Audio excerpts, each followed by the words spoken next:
আমাদের সামনে শাবান মাস আসছে, আমরা ইবাদতের জন্য শাবান মাসে কি কি প্রস্তুতি গ্রহণ করতে পারি? আলহামদুলিল্লাহ, আমরা শাবান মাসে একবারে দ্বারপ্রান্তে চলে আসছি।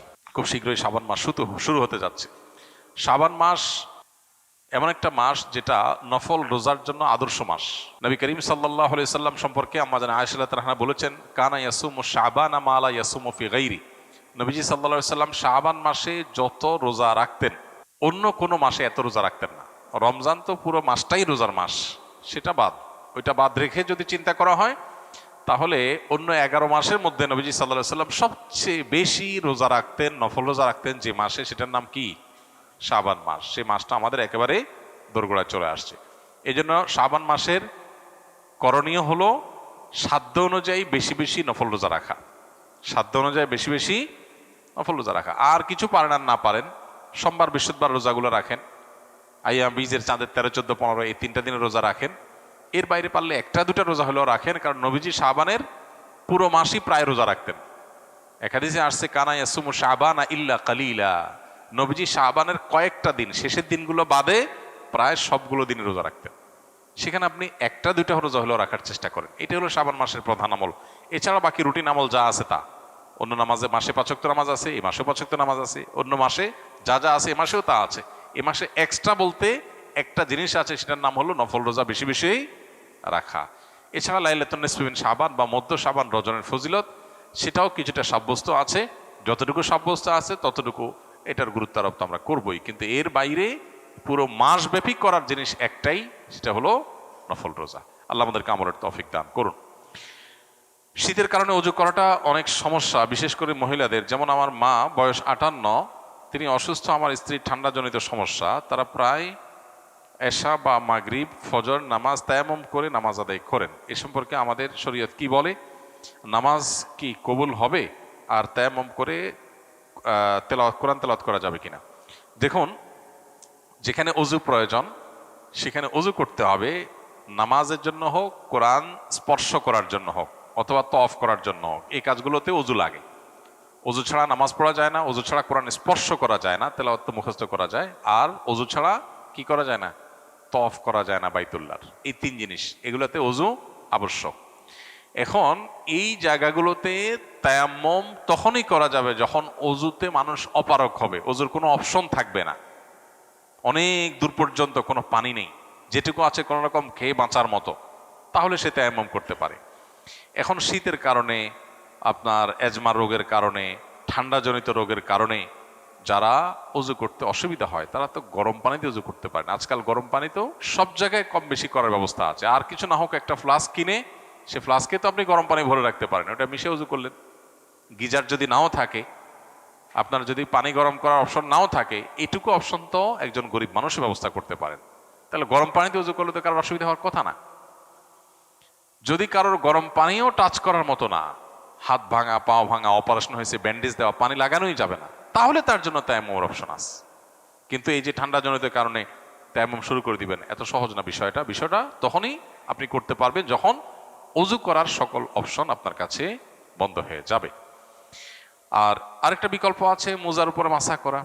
একবার মোজার উপরে অজু করে যদি মোজা পরিধান করেন, পূর্ণাঙ্গ অজু করে, দুপুরে জোহর নামাজের সময় অজু করে আপনি মোজার পরে মাসা করলেন, অজু করে মোজা পরলেন, 24 ঘন্টা পর্যন্ত যত অজু করবেন। আর মোজা যদি না খোলেন, মোজা যদি চামড়ার হয় আর কাপড়ের হলে চামড়ার মতোই হয়, ওই রকম কাপড় এখন পাওয়া যায় না, এখন যেগুলো সবগুলো অনেক পাতলা, এগুলো দিয়ে মোজার উপরে মাসা করা কঠিন। বিশেষ করে হানাফি মাযহাব অনুযায়ী যেটা জায়েজ নাই, আর উলামা ইকরাম জায়েজ বলেন, কিন্তু বেশিরভাগ মোজাই দেখা যায় এত পাতলা যে এটাতে হালকা একটু মাসা করতে গেলে ভিতরে ভিজে যায়। তো যাই হোক, মোজার উপরে মাসা করার মাধ্যমে আপনি 24 ঘন্টা কি করতে পারেন? অজুর সময় পাও না ধুয়ে শুধু মোজার উপর মাসা করতে পারেন। তাহলে যাদের এজমার রোগ আছে, পাও ধোয়াটা তাদের জন্য অনেকের জন্য বেশি কঠিন, ওইটা আপনি করলেন না, আর বাকি অঙ্গগুলো গরম পানি দিয়ে ধুলেন। এই অপশনটা আমরা নিতে পারি। করে এক বড় বক্তা বলেছেন, স্বামী স্ত্রীর গোসল ফরজ হলে তারা নাপাক নয়, ইমানদার নাকি নাপাক হয় না। নামাজ পড়ার আগে গোসল করে নামাজ পড়তে পারবে, তার আগে সব কাজ করতে পারবে। আমার প্রশ্ন হলো, গোসল ফরজ হয়ে গেল কিন্তু তারা ফরজ গোসল না করে মারা গেলে কি তারা জাহান্নামী হয়ে মারা যাবে?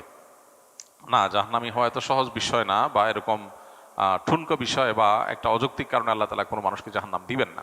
কারণ গোসল ফরজ হয়েছে, স্বামী স্ত্রী গোসল ফরজ হয়েছে, কারো স্বপ্নদোষ হয়েছে গোসল ফরজ হয়েছে, যে কোনোভাবে গোসল ফরজ হয়েছে, গোসল ফরজ হওয়ার পর পরবর্তী যে নামাজ আছে তার আগে আগে গোসল করা তার জন্য ফরজ, কারণ তাকে নামাজ পড়তে হবে। যদি সে পরবর্তী নামাজ আসার আগে আগে সে গোসল করার নিয়ত ছিল, বাট তার আগে তার মৃত্যু এসে যায়, তার কোনো দায় আল্লাহর কাছে নাই, কারণ সে কোনো অন্যায় করেনি। ফরজ গোসল অবস্থায় মারা গেলে তার জন্য কোনো গুনাহ হবে না, তার গোসল তো দেওয়া হবেই। তার নামাজের জন্য গোসল করা লাগতো, সে নামাজ আসার আগে দুনিয়া থেকে সে চলে গেছে, তাহলে ওই দায়ও আল্লাহর কাছে তার আর নাই। হ্যাঁ, যদি এমন হয় নামাজের ওয়াক্ত হয়েছে, ওয়াক্ত অনেকখানি চলেও গেছে, সে অবহেলা করছে, অলসতা করছে, গোসল করার নিয়তি নাই, নামাজ পড়ার নিয়তি নাই, তাহলে তা দায় আছে। আর এর বাইরে এই যে যেটা বলেছেন যে মুসলমান কখনো নাপাক হয় না, না, মুসলমান পাক নাপাক সবই হয়।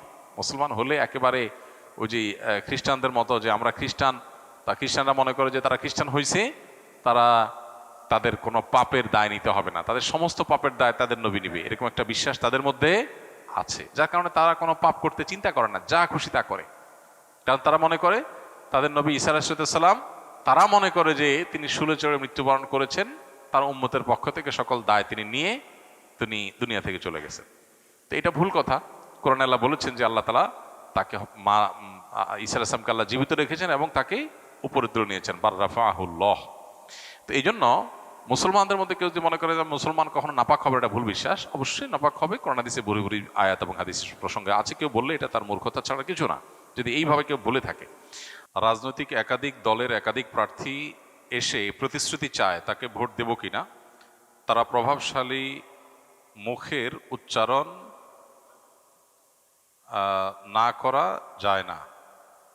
আচ্ছা, তার প্রভাবশালী মুখের উপর না করা যায় না, আবার সবাইকে প্রতিশ্রুতি দিলে ভোট দিতে হবে একজনকেই, এই অবস্থায় করণীয় কি?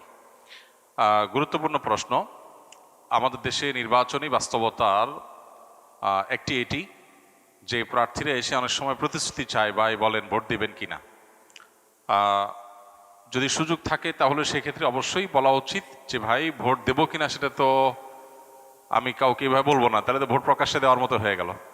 ভোট গোপনে দেওয়ার যে পদ্ধতি আছে আমাদের দেশে, ব্যালট পেপারে সিল দেওয়ার জন্য একান্তে একজন মানুষ তার মতো করে দিতে পারে। এটা কেন আছে? যাতে করে তার নিরাপত্তা বিঘ্নিত না হয়, যাতে করে কোনো ঝামেলা তৈরি না পড়ে। এখন আপনাকে ভোট দেবো কিনা এটা যদি আমি প্রকাশ্যে বলি, তো সেক্ষেত্রে আরেকজন তো ঝামেলা করবে না? তো এই জন্য সম্ভব হলে তাকে বলা যে ভাই কাকে ভোট দেব না দেব এটা তো এভাবে প্রতিশ্রুতি দেওয়ার বিষয় না, আমি চেষ্টা করব যে উপযুক্ত তাকে দেওয়ার, আপনি উপযুক্ত হলে আপনাকে অবশ্যই দেওয়ার চেষ্টা করব। আর যদি মনে হয় যে না, যেমনটা প্রশ্নে লিখেছেন যে অনেক সময় দেখা যায় প্রভাবশালী মানুষ এই সমস্ত নেতাদের মুখে না করলে বিপদ আসে, ঝামেলা হয়, উনি ধরে নেয় যে এটা বিপক্ষ দলের লোক, অতএব আমাকে বিপদে ফেলবে, এরকম মনে হলে তখন আপনি অবশ্যই তার মুখের উপরে বলতে পারেন যে হ্যাঁ ভাই দেব। কিন্তু যদি নিরুপায় না হন, অহেতুক ভয়ের কারণে আপনি মিথ্যা প্রতিশ্রুতি দেন, সেটা জায়েজ হবে না।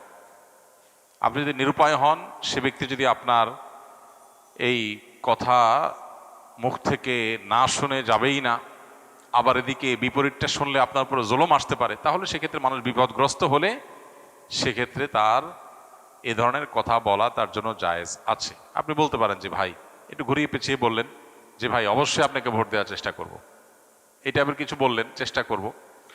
কিন্তু লোকটা যদি অযোগ্য হন আর আপনি তাকে বলে ফেলেন, তাহলে কথা রক্ষার জন্য ভোট দিতে হবে, এটা সঠিক না। কোনো কারণে যদি প্রতিশ্রুতি ভুল দিয়ে থাকেন, প্রতিশ্রুতি রক্ষা করা উচিত, কিন্তু যদি কাউকে ভুল বা অন্যায়ের প্রতিশ্রুতি দেন তাহলে সেই প্রতিশ্রুতি রক্ষা করা উচিত না। আপনি প্রতিশ্রুতি দিয়ে ফেলেছেন, পরে আপনি বুঝলেন যে আসলে আমার সঠিক জায়গায় প্রতিশ্রুতি হয় নাই, তাহলে আপনার এখন উচিত হলো প্রতিশ্রুতির ব্যতিক্রম করা। আর যেটুকু প্রতিশ্রুতির ব্যতিক্রম করছেন এর জন্য আল্লাহর কাছে মাফ চাইবেন, যে আর ভবিষ্যতে যেন কথা বলার সময়, প্রতিশ্রুতি দেওয়ার সময় যেন হিসাব করে আপনি দেন। জাস্ট এটুকু খেয়াল করলে ইনশাআল্লাহ আল্লাহর কাছে আর কোনো দায় থাকবে না।